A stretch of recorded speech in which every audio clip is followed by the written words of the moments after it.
Ni Edi hajakuambia? Hajaniambia nini?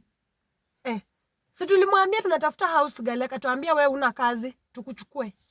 Sasa ndo tumekujia. Unatafuta house girl alafu arudi amwambie mimi ndo naweza nikakuwa house girl. Una job. Sitoke kwangu nirudi nikuja nikuwa house girl wenu. Si unafanya kazi tukukulipa. Kwani unataka kazi? Sisi tunakuwa kitu ya Edi imeanza kuchizi. Hata kulipa pesa kidogo.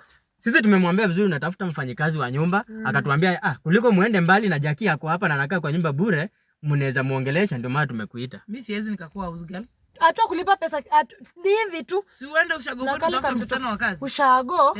Sasa na ushago kuja ni baby. Mtafuta msichana wa kazi. Nimekaa hivi nikakuwa maskini mkono. Na kwani mko mmeongea na Edi? Hakuna kitu tulikuwa tumeongea na Edi. Edi si alituambia mmeongea. Nikuwe msichana wa kazi. Nani akaongea na nani? Edi si alisema mmeongea. Mmeongea mmeelewana. Tukukujie. Sasa tumekukujia. Mimi nadhani amenitia kitu kingine maana kumbe mnaniita mnaniambia mnatafuta. Na Jackie uko na kazi, si hauna? Na si uchukue tu. Uko na kazi. Simu zako na pesa. Kumsaidia si yako nini hiyo mtoto sasa? Pia mimi nimekuwa na Edi amekwambia. Sasa wewe nataka mtu wa kunilelea mtoto, kunichungia mtoto wangu, kumtengeneza akitoka shule na kumvalisha akienda. Naweza nikawachapa nyinyi pamoja na mtoto wenu. Tunaweza tu? Naweza watandika nyinyi pamoja na mtoto wenu. Siwezi achana kama ndivyo basi wachana nani? Mimi sikuwa nakuja hivi mniandike. Mimi mabesa zangu. Sasa usiangetuangalia. Nimekuwa maneno ama sisi tumetumwa tuna mzee wako tukaambiwa. Watoto naweza nikakanyonga na niwanyonge nyinyi wote. Jackie uko na maneno na Edi wako huyo. So kazi hautaki?